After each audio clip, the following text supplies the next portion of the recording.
Nous sommes aujourd'hui devant la faculté de philosophie et lettres de l'Université libre de Bruxelles. Pourquoi?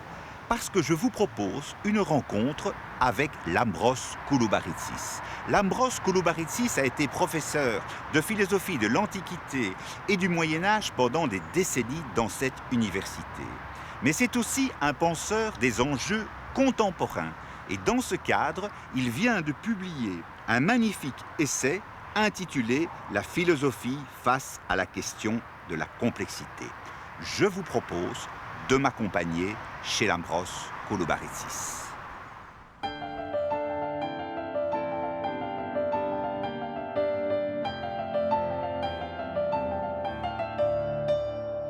Lambros Kouloubaritsis, un tout grand merci d'avoir eu la gentillesse de nous accueillir chez vous, ici, à Bruxelles.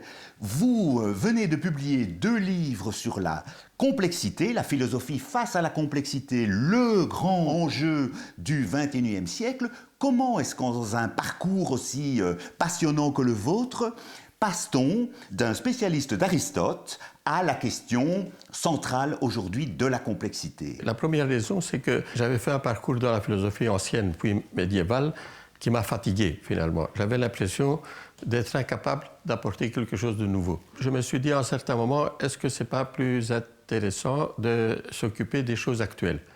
Et c'est comme ça que j'ai commencé avec la proximité, la souffrance. Et puis, à partir de ce travail, j'ai pris conscience de l'importance de la complexité. Et ce n'est pas par hasard, c'est que j'avais commencé depuis les années 80 déjà à penser la complexité en dehors de la science, contrairement à ce que faisaient les autres, et au niveau du mythe, et au niveau de la métaphysique. Et donc, ça se rejoint. Et à un certain moment, j'ai pensé de faire une étude sur la complexité en tant que complexité, et non pas seulement la complexité scientifique. Comment est-ce que la complexité peut aujourd'hui nous aider à nous orienter dans ce monde? Je dirais d'abord, paradoxalement, la complexité est la chose la plus facile à laquelle on peut accéder. C'est paradoxal, mais c'est comme ça. Parce que la connaissance déjà de soi-même, si on veut la prendre au sérieux, on se rend compte qu'on se connaît très peu soi-même. Je ne connais pas mon visage sans miroir, je ne connais pas mon corps, je ne connais pas mes organes, je ne connais pas mon mode psychique. Finalement, on se rend compte que nous sommes beaucoup plus complexes qu'on le croit. Et nous avons, en général, l'idée qu'on se connaît soi-même, alors que c'est tout simplement une configuration de connaissances, et non pas la véritable connaissance de soi. Bon, la même chose, le monde lui-même, et chaque objet qu'on utilise, si on essaie de le penser intuitivement à partir de sa provenance, et comme une petite bouteille d'eau en plastique, on voit que le plastique, et il faut connaître un peu de chimie, il provient du pétrole, il y a tous des processus. L'eau lui-même, c'est de l'eau qui a été travaillée. Et finalement, on se rend compte que tout ce système scientifique lié à l'économie, finalement, montre qu'un objet lui-même est très complexe. Et à partir de ce moment-là, on peut se poser la question si aujourd'hui le monde n'est pas complexe, si toute la réalité physique n'est pas complexe, et on peut peu à peu prendre conscience que nous sommes au cœur d'un monde complexe. Et la question est de savoir comment maîtriser ce monde complexe, d'où l'intérêt de la question.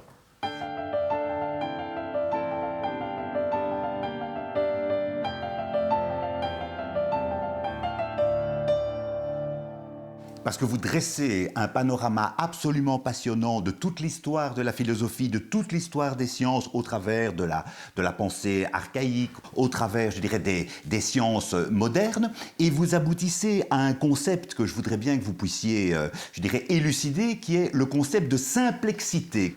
Comment est-ce qu'on peut combiner des principes simples pour l'ensemble de la population et en même temps l'incroyable et infinie complexité du monde? Ce que j'ai constaté, c'est que d'abord, grâce à Lévi-Strauss, on a compris que le monde archaïque n'était pas aussi simpliste qu'on le croyait, que c'est un monde avec une rationalité et avec une logique. Et à partir de là, j'ai étudié ce monde archaïque et j'ai constaté que c'est un monde profondément complexe.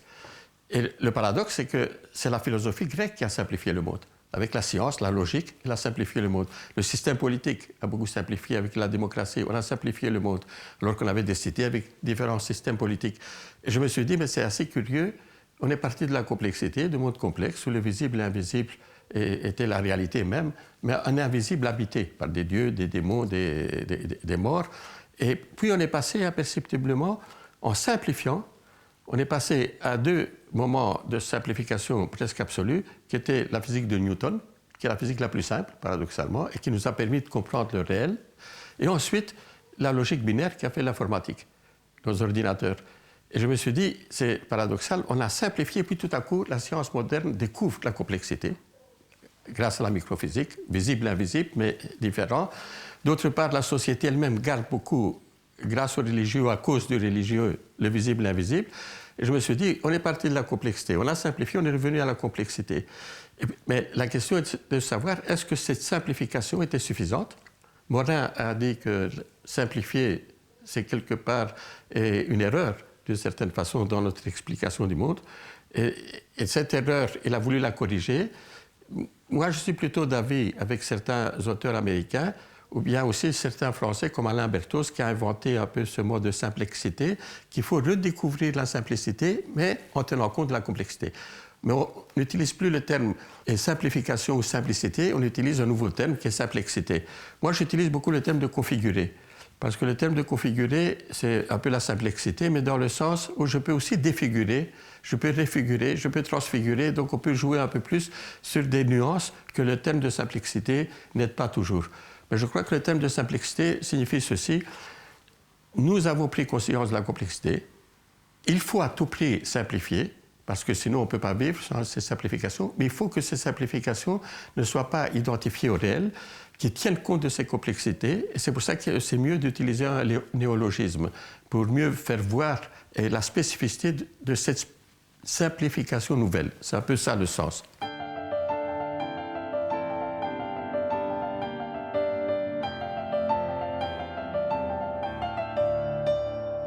Vous parlez des religions. Aujourd'hui, c'est le triomphe d'une certaine manière, malheureusement, du fanatisme, du dogmatisme, de l'intégrisme, donc la simplification absolue, je dirais même des populismes ou des nationalismes. Comment ce petit pourcent de non-croyants ou de libres penseurs qui pratiquent le libre examen, comment est-ce que la complexité, comme concept pour orienter sa vie, l'action de la cité, le gouvernement des hommes, comment est-ce qu'il peut être un opérateur intéressant pour essayer que petit à petit, la libre pensée, face à 99 qui sont décroyants, puisse un tout petit peu augmenter son intensité dans le monde? Nous avons eu l'impression, à juste titre, que la science, à partir des Lumières, allait apporter des progrès énormes, que cette science allait nous émanciper véritablement des superstitions, des préjugés, ainsi de suite, ce qui est vrai. Pour moi, la science est émancipatrice, on peut dire tout ce qu'on veut, elle est émancipatrice, mais il s'est passé ceci, que plus la science progresse, plus elle devient difficile pour l'ensemble de la population. Sur les 6 milliards 500 millions de personnes, très peu connaissent cette science. Et donc, elle devient de plus en plus opaque. C'est paradoxal que la chose qui émancipe l'homme devient la chose la plus opaque. Ce qui veut dire qu'elle laisse un espace énorme à la religion, à ce qui est le plus simple, à ce qui est le plus proche de chacun, dans sa culture, dans ses traditions. Donc, tout comme la plupart des peuples de la planète sont nés dans ces religions, 2 milliards de chrétiens, plus d'1 milliard de musulmans, plus les bouddhistes tous, ça représente une majorité. Mais ces gens-là ont une proximité avec leur religion, ils n'ont qu'une prise sur la science, et dès lors qu'ils ne maîtrisent plus la science, ils rentrent dans le religieux. Et donc on avait cru que la religion allait disparaître, eh bien c'est le contraire, elle devient plus puissante. Et dès lors que le réel devient plus complexe au niveau politique, au niveau économique, au niveau de la techno-économie, plus les gens ont une certaine angoisse face à cette réalité, plus la religion reprend le dessus. Et comme elle simplifie finalement, parce que tous les principes de la religion sont très simples, on valorise une simplification qui aide à mieux vivre par rapport à sa propre existence.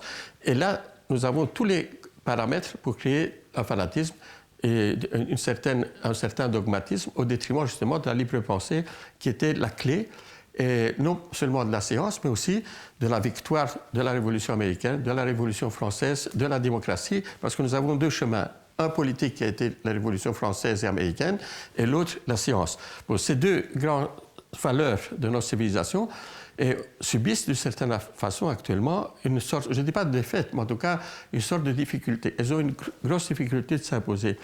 Donc la libre pensée, et comment elle peut réagir, c'est que même si on est pratiquement les libres penseurs ou bien les laïcs, nous représentons qu'1% de cette population, ça ne veut pas dire que démocratiquement, nous sommes minoritaires. Parce que nos valeurs, c'est celles qui ont fondé la démocratie. C'est paradoxal, mais c'est comme ça. Les autres se servent un peu, instrumentalisent ces valeurs. Et donc le danger, c'est de ne pas voir que nous avons la capacité, grâce à la démocratie et la liberté, d'une part, grâce à la science, d'autre part, qui est une valeur universelle, parce que même les religieux acceptent cette science, puisqu'ils l'appliquent de certaine façon. Donc ça veut dire qu'ils prennent ça comme valeur universelle. Et comme elle évolue positivement, nous avons d'une part la liberté et d'autre part la science comme des critères fondamentaux qui nous donnent raison de les défendre. La question est de savoir quelles sont les modalités pour essayer de sauvegarder et de promouvoir ces valeurs. Bien sûr, pour moi, c'est surtout la démocratie et la science, mais c'est aussi, et un point qu'on oublie souvent, c'est que de plus en plus, devant le système techno-économique, il y a aussi beaucoup de problèmes d'inégalité à tous les niveaux. Quand on parle d'inégalité, ce n'est pas seulement une question d'argent, mais l'inégalité au niveau de l'égalité des chances, l'inégalité au niveau de la pauvreté. Et la question est de savoir si nos démocraties et la laïcité devra aussi, pas seulement lutter pour la séparation entre le religieux, l'État et l'Église, mais aussi essayer de créer des seuils en dessous desquels on n'accepte pas l'existence humaine. Au nom de la dignité humaine et de la liberté humaine, il y a des seuils. Des gens sans abri, des gens en pauvreté, des gens qui n'ont pas de soins médicaux. C'est inadmissible dans un système démocratique. Donc la question, c'est qu'il faudrait créer ces seuils. Et la laïcité doit jouer sur tous les plans, et pas seulement sur le plan purement idéologique au nom d'une lutte contre le religieux. Il s'agit ici aussi d'une lutte qui soit au niveau de la liberté et de la société, donc de la solidarité. Donc pour une forme de laïcité élargie, je dirais, voilà. Amplifiée. Voilà, où la solidarité joue aussi, et l'émancipation humaine, non seulement au niveau de la science, mais l'émancipation au niveau du social. Et sans mettre en question, parce que nous avons une difficulté, est-ce que cela ne met pas en question quelque part l'égalité, hein, parce que ça, c'est une grande question, hein, de voir les inégalités, où se trouve l'égalité, finalement. On a l'impression qu'elle se trouve nulle part. On parle aussi beaucoup du mérite, le système des concours du mérite. Ça aussi, ça met en question l'égalité, finalement. Mais à ce moment-là, oui, c'est la question d'émulation. Et cette notion d'émulation, il ne faut pas la prendre au sens négatif. C'est une chose, l'émulation, qui est fondamentale depuis l'Antiquité. Avant la naissance de la démocratie, la première émulation, ça a été au moment où les Jeux olympiques sont nés, où on a arrêté les guerres par des trêves et on a mis le sport, l'émulation. Et la seconde étape, c'était la démocratie. La démocratie, c'est l'émulation par la parole au détriment de la violence. De la violence. Voilà. Et Adam Smith a dit cette chose extraordinaire, mais que Marx a refusée, mais il n'empêche qu'elle était très intéressante. Il dit le commerce mondial, parce qu'à l'époque, ils voulaient tous le commerce mondial, et c'est une des raisons, parce que les Anglais n'ont pas accepté ce commerce mondial qui a eu la Révolution américaine. Au niveau. Bon, le commerce mondial, c'était la concurrence, c'était l'émulation au détriment de la violence. Bon, Marx a essayé de montrer que ce n'est pas vrai qu'à cause du système économique, cette concurrence devient violente. Hein. Est-ce qu'on pourrait dire que le travail de complexité que vous faites, pardonnez-moi les simplifications, c'est d'essayer de concilier à la fois les vertus du libéralisme et les vertus du marxisme? Oui, en tout cas, c'est le but de mon livre. Le but de mon livre, c'est de mettre en évidence les valeurs fondamentales de la liberté. Non pas la liberté seulement qu'on conquiert, comme Marx a voulu, parce qu'il y a une difficulté philosophique. Et à partir de quoi on conquiert la liberté? C'est ça la question. Moi, je prends la liberté comme un a priori du seul fait qu'il y a l'humain qui a émergé dans l'histoire, dans l'évolution. Du seul fait qu'il y a conscience humaine qui a émergé. Et ce qui fait nos différences par rapport à l'humanité, à l'animalité, dans l'ensemble de l'environnement vivant, c'est justement cette conscience qui crée la liberté. Et donc, elle est a priori à la base. Mais en même temps, elle est écrasée par l'évolution même des rapports sociaux. Et donc, il faut la reconquérir. Et là, la position de Marx est juste. Mais il faut prendre la liberté comme une condition et comme une valeur absolue. La question, c'est que devant l'inégalité, devant les souffrances humaines, devant la pauvreté, tous ces phénomènes, il faut aussi qu'on fasse des concessions de nos libertés en faveur des autres. Et là, il faut une autre valeur, c'est la souffrance. Il faut tenir compte de la souffrance. C'est votre critère qui limite, je dirais, la liberté. Voilà, et qui limite consciemment. C'est-à-dire qu'on ne perd pas sa liberté, parce que consciemment, je dis librement, je prends la décision de faire des sacrifices au niveau de mes besoins, de ma propriété, de mes valeurs, pour aider les autres. À ce moment-là, je ne suis pas contraint Et c'est en tant qu'homme libre que j'accepte cette situation parce que je prends comme critère... Bon, et là, le marxisme apparaît au niveau de l'aliénation, mais il apparaît surtout au point de vue du système technico-économique, parce que je crois que Marx, par l'infrastructure, est le premier qui a bien compris le système technico-économique. Son seul problème, c'est qu'en mettant la superstructure dans une limitation extrême, il ne donne pas une garantie pour qu'on puisse agir sur cette infrastructure. Or, aujourd'hui, cette infrastructure, ce sont des puissances techno-économiques. À ce moment-là, il faut effectivement une valeur, une liberté qui puisse agir, c'est la démocratie. Il faut que la démocratie soit autonome, que le politique soit autonome pour qu'il puisse agir sur l'infrastructure. C'est là que je sors un peu du marxisme, en disant que Hegel, avec ses idées, avait tout de même vu quelque chose, la puissance de l'idée. Moi, je dirais la puissance de la liberté pour pouvoir agir sur l'infrastructure. Et c'est ça un peu la synthèse entre libéralisme et marxisme. Voilà.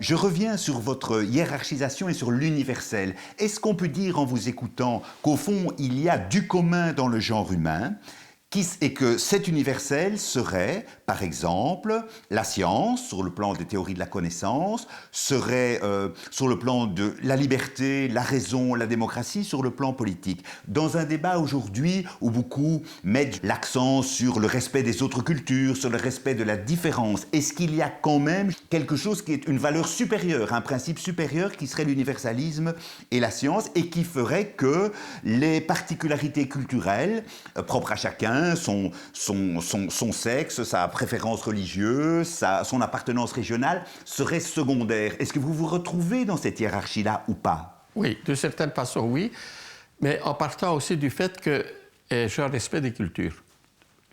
Parce que l'histoire humaine est une histoire des cultures, finalement, et d'une différenciation de cultures, et au niveau géographique déjà, entre la Chine, l'Inde, et l'Amérique, et ainsi de suite. Donc il y a un respect des cultures, mais comme je tiens compte de la liberté comme condition de chaque culture, même si elle n'apparaît pas à cause de superstitions, de tous les systèmes de la complexité du réel, et la question de la culture est fondamentale. Et je dirais que la culture est plus importante que la religion. C'est-à-dire que je soutiens qu'une même religion peut avoir plusieurs cultures. Je peux être musulman en Inde, ce n'est pas la même chose que musulman maghrébien. Donc, ce qui veut dire qu'une même religion se manifeste par plusieurs cultures. Donc, c'est la culture qui domine. Bon, la religion n'est qu'un élément de la culture. Je dirais qu'elle est presque privée. Chacun a sa religion. Donc, je mets cette idée laïque que la religion est un phénomène privé, véritablement, oui. Quoi qu'on en pense. C'est la culture qui est commune. Mais malheureusement, nous avons une multiplicité de cultures. Et la difficulté, c'est comment associer ces cultures, puisque chaque culture cherche son autonomie. À raison, d'ailleurs, je ne critique pas. Mais le problème, c'est que tout dans une culture n'est pas admissible au point de vue de la dignité humaine. Par exemple, l'excision, l'égalité entre hommes et femmes. Ce qui veut dire qu'on ne peut pas considérer que la différence de culture est un absolu, que je peux accepter la culture telle qu'elle est au nom de la différence. C'est le phénomène de l'apartheid, finalement. On donne à chacun le droit de faire ce qu'il veut. Et or, je considère qu'il y a des choses dans des cultures qui sont inadmissibles. Donc on ne peut pas accepter toutes les cultures dans toutes leurs valeurs, au nom de la dignité humaine. À ce moment-là, on doit chercher qu'est-ce qui est commun chez l'humain qui puisse dépasser, transcender ces différences culturelles. Et là, il faut construire des valeurs communes. L'égalité, la liberté, ainsi de suite. Et là, les universalités que nous avons, c'est d'abord la liberté, c'est ensuite la science. Parce que la science est admise pratiquement par toutes les cultures, qu'on en dise. Mais il y a l'élément que toute culture admet, d'une certaine façon, la science comme une valeur. Ne serait-ce que pour une raison simple, parce qu'elle est à la base de la technologie, et tout le monde utilise la technologie, même au niveau maléfique, faisant des armes, ainsi de suite. À ce moment-là, on peut dire effectivement, sans faire du scientisme, elle est un modèle sur lequel on peut s'appuyer pour dire une universalité possible. À ce moment-là, on peut effectivement, sans créer une universalité dogmatique, comme certains ont essayé à partir des Lumières, et de dire qu'on peut créer un monde commun en essayant de construire pragmatiquement entre les différentes cultures des valeurs communes qui transcendent et auxquelles nous nous soumettons. Parmi cela, la démocratie devient, je dirais, le champ central, puisque c'est là que va se faire le débat au niveau démocratique. Et donc, science et démocratie et liberté, pour prendre le fondement de la démocratie, deviennent les critères sur lesquels on peut créer un monde commun. Et la science est première. Et c'est le critère fondamental. Et la science, même si cette vérité scientifique n'est pas en absolu, puisqu'on avance tout le temps dans cette vérité, elle est toujours là pour émanciper l'homme et nous libérer systématiquement de nos préjugés, de nos superstitions. Donc elle est une valeur universelle fondamentale et on peut la prendre comme une valeur, faire comme si une universalité était possible. Sans dire qu'on prend la science comme seul critère de vérité. D'autant plus qu'elle n'est pas une vérité, puisqu'elle est toujours en recherche de vérité.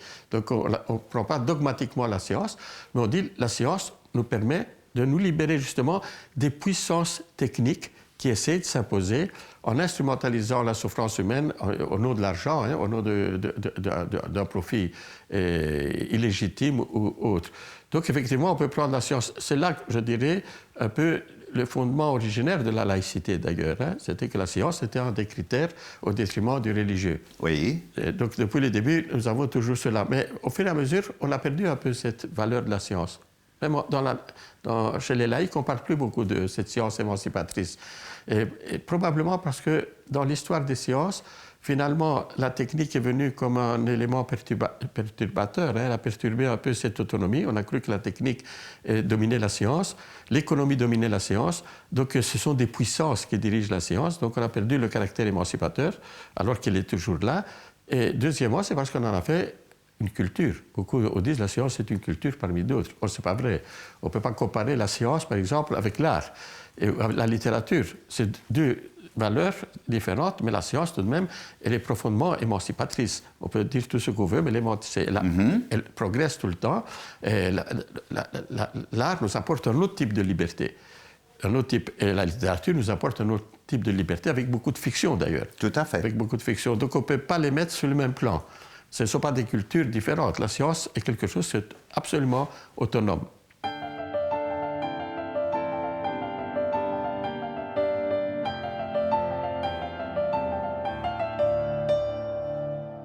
Vous êtes très attentif à tout ce qui se passe en Grèce.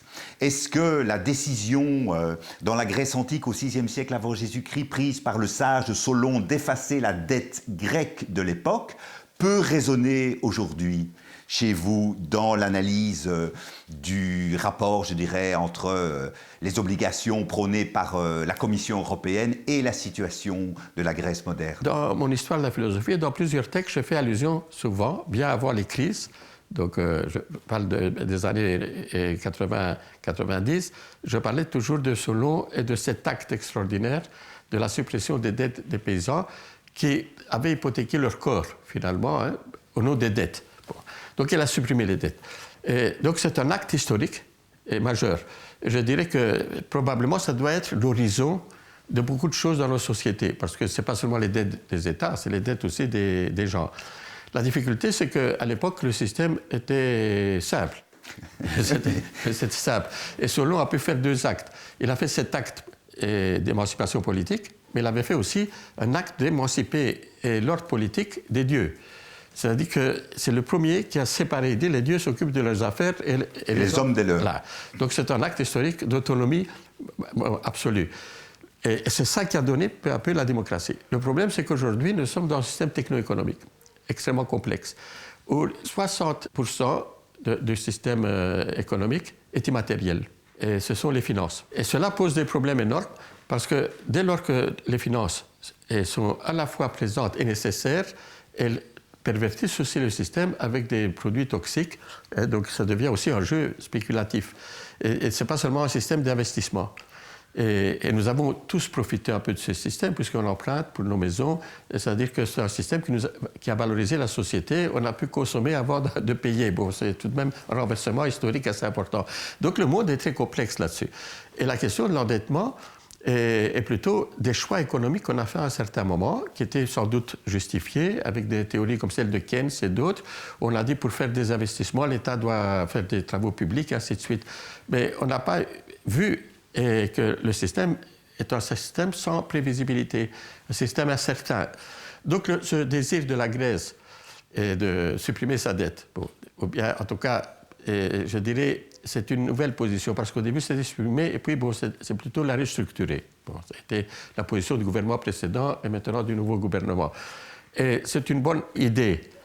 Et la difficulté, c'est que la Grèce, on lui a déjà fait le cadeau d'une partie de la dette. C'est tout de même plus de 200 milliards, c'est beaucoup d'argent. Et ce sont les privés qui ont payé. Maintenant, la dette est aux mains des États. Et les États contrôlent mieux maintenant cette situation. Et donc, la Grèce doit se soumettre non plus aux privés, que c'était plus facile de jouer avec eux, qu'ils avaient peur de perdre de l'argent. Et ce sont les États. Donc, il y a une difficulté. L'idée de Solon, elle est grandiose, mais elle est difficilement applicable dans un monde technico-économique extrêmement complexe.